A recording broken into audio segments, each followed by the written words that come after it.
अस्सलाम वालेकुम वरहमतुल्लाहि वबरकातुहू।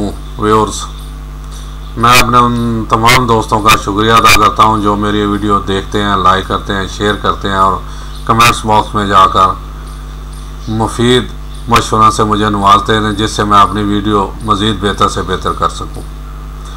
और नए आने वालों के लिए भी रिक्वेस्ट है कि मेरी वीडियोस को सब्सक्राइब करें, लाइक करें और कमेंट्स बॉक्स में जाके अपनी राय से मुझे आगाह करें ताकि मैं अपनी वीडियो को बेहतर कर सकूं। और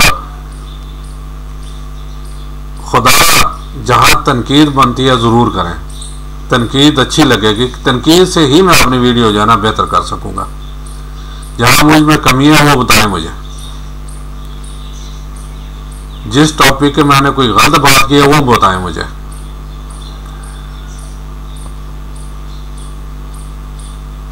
मैं उम्मीद रखता हूं कि आप लोग मेरे से तावन करेंगे। जनाब, कल इसहाक डार साहब ने हलफ उठा लिया और मैं सोचता रहा कि इस मुल्क में आइन है क्या। अगर है तो अमीर के लिए कुछ है, गरीब के लिए कुछ है। यानी असम्बली 60% चोरों की, जमानत पे रिहा होने वालों की, केस इतने बने हुए, नैब के दूसरे तीसरे, जिसमें कल एक और चोर का इजाफा हो गया। अब एक चोर आके इस मुल्क को ठीक करेगा, इस मुल्क का सही करेगा। ना बड़ी ताकतें जो भी हैं, बल्कि अगर इनकी वीडियो जो लीक हुई हैं उसमें देखें, मरियम नवाज साहिबा की और शहबाज शरीफ साहब की, जिसमें उन्होंने कहा जी आप जज साहब से रब्ता करके उनके ज़रिए लेके आए इसहाक डार को। आप लोगों ने भी सुनी होगी। यानी ये क्या है, क्या यानी गरीब आदमी एक ज़रा सा एक रोटी चुरा लेता है तो उसे पहले तो वहीं लोग लितर मारते हैं, लितर मार मार के थाने ले जाते हैं, फिर थाने वाले लितर मारते हैं। फिर बात का वो गरीब आदमी पैसे नहीं दे सकता, वहाँ उसे जेल हो जाती है 6 महीने साल की, सिर्फ एक रोटी चुराई है अपनी पेट की भूख मिटाने के लिए। और जो अरबों खरबों खा रहे हैं, हजम करके हैं, उन्हें नवाजा जा रहा है। एक आम आदमी अगर अदालतों के खिलाफ या न्यूट्रल के खिलाफ कोई बात कर दे, उन पे गद्दारी के मुकदमे बन जाते हैं। और ये सामने खड़े होकर गालियां देते रहे, कोई मसला नहीं है। ज्यादा ये होगा जी एक आप माफीनामा लिख दें, ठीक है, आपकी जान छूट जाए।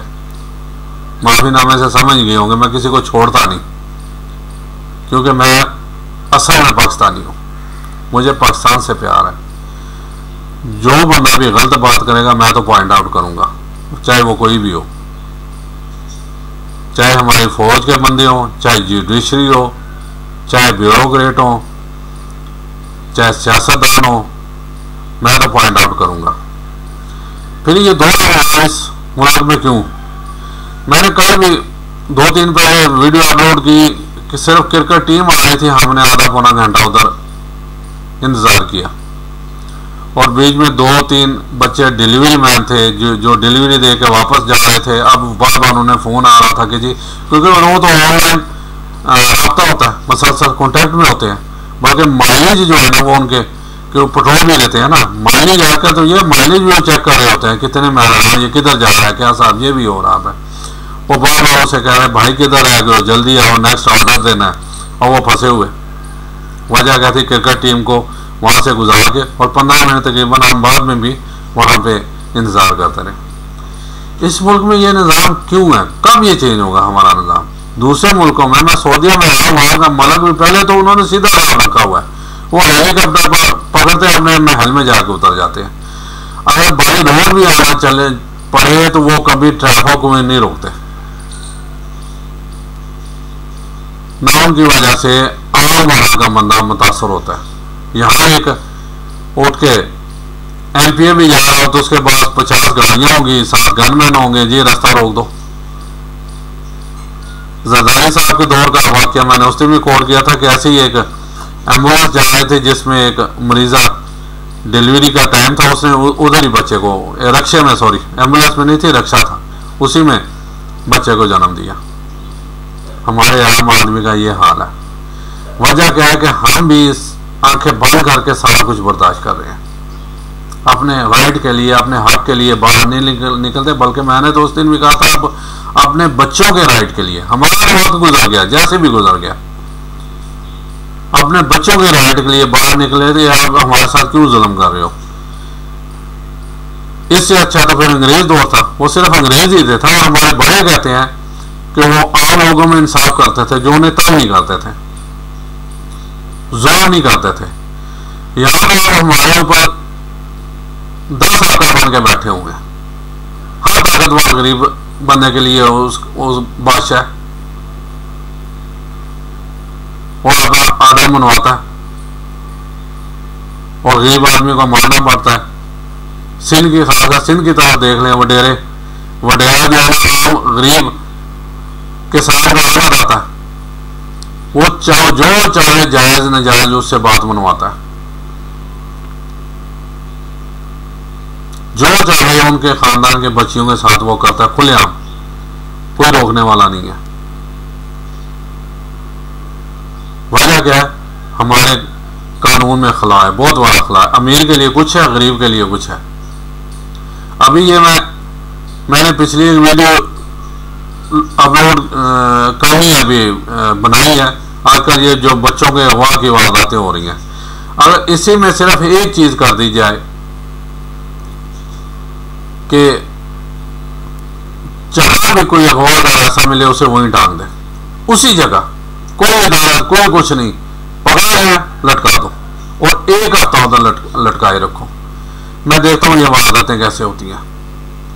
जो करप्शन करता है, करप्शन उसकी साबित हो जाए। जैसे हमारे यहाँ निजाम ही इतना गंदा है कि सेशन कोर्ट से लेके सुप्रीम कोर्ट तक जो मुजरिम है वो वैसे ही तभी मौत मार जाता है। और पीछे यानी मीडिया भी बताता है कि एक बंदे का कोई पता नहीं कितने साल केस चला, जब उसका केस में उसे बरी किया गया वो अपनी तभी मौत मर चुका था। उसका वो अंदर रहना, तकलीफ में, अजियत में मरना, वो किसके साथ होगा? जितनी भी अंदर इंतजामिया है उसके साथ होगा। उसमें चाहे हमारी जुडिशरी है, चाहे दूसरे हैं, थाने हैं, कचहरी है, जो भी, उसे नाजायज बंद किए रखा। और हालत ये है कि मुजरम साबित हो जाता है। हमारे खुद निहाल में से एक, मैं छोटी सी मिसाल देता हूँ कि एक बंदे ने कत्ल किया, उसने जज साहब के सामने, थानेदार के सामने एतराफ़ किया, हाँ मैंने इसे मारा है, मैं मारना दूसरे को चाहता था, इसे मारा, अगर आप मुझे बाहर निकालेंगे मैं उसको भी मारूंगा।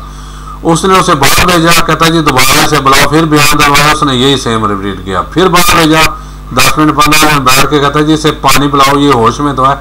3 दफा उसने इकरार किया कि मैंने ये किया। आज वो बाहर फिर रहा। और फिर जिसको मारा गया मकतूल के लवाकिन सऊदीया में थे, वही तगड़े थे, उन्होंने पैसा पानी की तरह बहाया कि इसे सजाए मौत हो जाए, और हक भी था। लेकिन क्या जी, उम्र कैद, सुप्रीम कोर्ट से जाके बरी हो गया वो। ये है हमारे मुल्क का कानून। कैसे चलेगा ये मुल्क? फिरौन के बारे में कहा जाता है कि 950 साल उसने हुकूमत की। वजह यह थी, मौलाना तारिक जमील साहब के अल्फाज में कोट कर रहा हूँ, कि फरिश्तों से अल्लाह ताला ने पूछा कि इसकी इतनी, ये खुदाई का दावा भी करता था तो कि इतनी देर, कहता जी 900 साल इसने इंसाफ से काम लिया, बेइंसाफी नहीं की किसी के साथ। बाद में जब इसके नजूम ने बताया जी एक बच्चा आएगा जो हज़रत मूसा अलैहिस्सलाम थे, वो आपकी हुकूमत को ख़त्म करेगा। फिर इन्होंने बच्चों को ज़बह करना शुरू किया तो 50 साल में उसकी हुकूमत ख़त्म हो गई। जिस अब यहाँ देख लेना, सुखी है। हमारे इधर नमाजें भी पढ़ी जाती हैं, ख़त्म दूध भी हो रहा है, चिल्ले भी हो रहे हैं, नजर नजराने भी दी जा रही हैं, पीरों को भी खुश किया जा रहा है, सब कुछ किया जा रहा है। लेकिन सब मुसीबतें हम मुसलमानों पर ही हैं। क्यों? हमारे करतूत ऐसे हैं। और वो देखें वो शिर्क कर रहे हैं और मुशरिक हैं और वो सुखी रह रहे हैं, क्योंकि दुनिया में उन्होंने निज़ाम बेहतरीन रखा हुआ है। ये जो उसका शिर्क और मामला ये तो आगे जाकर उनसे जवाब तक भी होगी, लेकिन दुनिया में उन्हें बेहतरीन निज़ाम है। वो बच्चों को ट्रेन कर रहे हैं, बच्चों को, बच्चे स्कूल जाते हैं वहां से उनकी ट्रेनिंग शुरू हो जाती है। हमारी क्या ट्रेनिंग होती है जितना बड़ा चोर हो तो उसे उतना बड़ा ओहदा दे दो, जितना बड़ा लुटेरा उतनी बड़ी ऊंची गद्दी पे उस पर बैठा दो, जितना बड़ा डाकू उतनी बड़ा उसे मान सम्मान दो। वजह क्या है, हमारे अदारे जो है ना वो सही काम नहीं कर रहे, कोई भी है। तो खुदा अगर इस मुल्क को बचाना है, इस मुल्क का सिस्टम का ठीक करना है, तो रिफॉर्म्स हो, हर अदारे में रिफॉर्म्स होनी चाहिए और जो मुजरिम है उसे करार वाकई सजा देनी चाहिए। और अब तो 2-3 चीज़ों पे, करप्शन पे हो, मुल्क से गद्दारी हो, स्पेशल कोर्ट्स हो और फौरन सीधा 1 पॉइंट एजेंडा, एक ही कोर्ट में केस चले और जब फैसला उसे फांसी में लटका दो। जानी हो, किसी बच्चे या बच्ची से ज्यादती की हो, उसे भी लटका दो। देखो इस मुल्क में कैसे निज़ाम ठीक नहीं होता, लेकिन उसके लिए पहले खुद ठीक होना पड़ेगा। हुकूमत में खुद लोग ठीक आए, ये चोर लटेरे कुछ भी नहीं कर सकते, ये दूसरों को रास्ता देंगे, क्योंकि आज हम उन्हें रास्ता देंगे, कल वो भी हमें देंगे। जैसे जो कुछ हो रहा है, क्या किया खान साहब ने, मुकदमा सिर्फ किए, वो तो कुछ भी नहीं किया। मियाँ साहब भी बाहर बैठे, मैं तो उस वक्त कई दफ़ा, पहले भी एक दफ़ा कहा, सीधी सी बात है, अगर वो बेकसूर थे उसे रिहा करते, बेकसूर नहीं है तो उससे सारे पैसे निकलवाते। और करप्शन की सजा हो, छोटा हो बड़ा हो, चाहे मैं हूँ, चाहे इस टाइम क्योंकि वज़ीर आज़म शहबाज शरीफ है, चाहे मैं हूँ, चाहे हमारा वज़ीर आज़म शहबाज शरीफ हो या सो कॉल्ड कोई भी हो। और ये मैं आम आवाम को कहता हूँ, खुदा आप आंखें खोलें, अपने राइट के लिए बाहर निकलें। हम पिस रहे हैं, 75 साल से इस चक्की में पिस रहे हैं। आगे तो फिर सिर्फ अंग्रेज थे, अब 10-12 आकर हमारे सर पे हैं जो हुकूमत कर रहे हैं, जो राज कर रहे हैं। इतना ही थोड़ा सा देख लें कि 15 लाख तनख्वाह लेने वाला वो हर चीज़ पैसों को खरीद रहा है, चाहे पेट्रोल हो, चाहे बिल पहले से दे रहा है, हर चीज़। तो 15 लाख लेने वाले को हर चीज़ फ्री है, चाहे रिहाइश है, चाहे पेट्रोल है, चाहे बिजली है, बाहर जाकर इलाज करवाता है। लेकिन गरीब आदमियों को क्या है, गरीब आदमी को कुछ भी नहीं। वजह क्या है, गरीब आदमी में सोया हुआ है। जब तक हम अपने हक के लिए उठेंगे नहीं, आवाज़ बुलंद नहीं करेंगे, उस वक्त तक हमारे साथ कुछ भी नहीं हो सकता। यही होता रहेगा, यही जुल्म होता रहेगा, शायद इस बल्कि बड़ा रहा है, इससे भी बढ़ेगा।